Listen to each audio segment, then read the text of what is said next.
Berpapasan di tengah hutan, KKB jadi ayam sayur prajurit TNI, katakan untung kami tunaikan sholat maghrib. Belakangan ini perjuangan TNI Polri memerangi kelompok kriminal bersenjata di Papua semakin memperlihatkan hasil yang signifikan. Satu persatu orang kuat di lingkungan KKB berhasil ditumpas, bahkan markasnya pun diduduki oleh prajurit TNI Polri. Kisah tentang keberanian TNI Polri menduduki markas KKB kini viral di media sosial. Kehebatannya dalam menaklukkan KKB pun kini diacungi jempol. Netizen pun tak henti-hentinya mengirimkan doa bagi TNI Polri, sebab tugasnya teramat berat kala berada di medan laga. Sebagaimana diketahui, baru-baru ini TNI Polri berhasil melumpuhkan Lesmin Walker, salah satu sosok andalan KKB di Intan Jaya, Papua. Markas yang ditempati Lesmin Walker baik di Wolomi maupun Tagalwa pun diambil alih oleh pasukan TNI Polri. Pada momen itulah, sejumlah dokumen KKB yang berada di Lesmin Walker dirampas TNI Polri.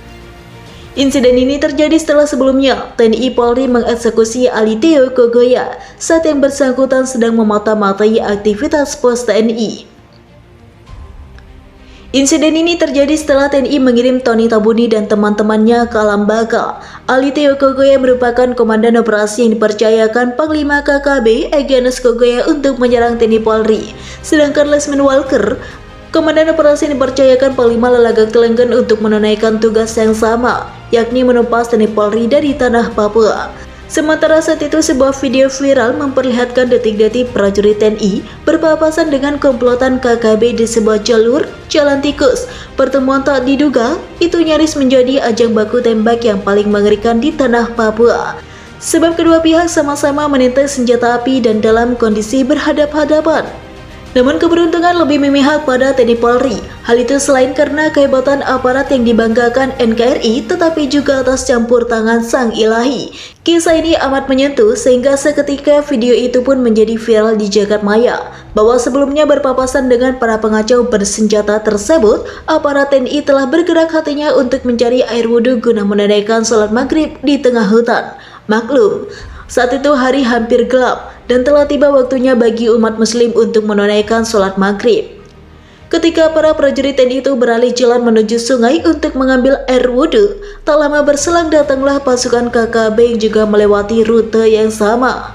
Komplotan KKB itu bukan sejalan dengan prajurit TNI yang sedang menuju sungai untuk mengambil air wudhu, tetapi mereka mengambil jalan lurus tanpa tahu alur belokan yang dilalui prajurit TNI menuju sungai. Saat itu, tak satu anggota KKB pun yang mendeteksi kehadiran prajurit TNI yang sedang melewati jalan tikus tersebut. Jejak TNI itu praktis tak diketahui sama sekali.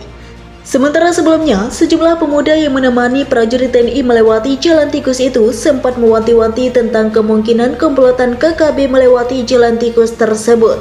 Kala itu prajurit TNI yang telah berbelok jalan menuju sungai juga tak tahu kalau KKB ternyata melewati alur jalan yang sama. Bila sebelumnya prajurit TNI lebih dahulu melewati jalan itu, kini komplotan KKB lah yang justru berada di depan prajurit TNI. Semuanya baru terungkap setelah prajurit TNI menunaikan ibadah sholat maghrib di tengah hutan, kemudian kembali melanjutkan perjalanan menuju pos keamanan yang dituju.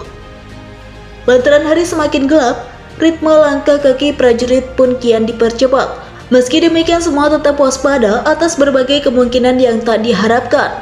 Dan benar saja, belum terlalu lama meninggalkan tempat sholat maghrib, tiba-tiba terdengar sayup-sayup sebuah kindung memecah kesunyian malam di hutan Papua.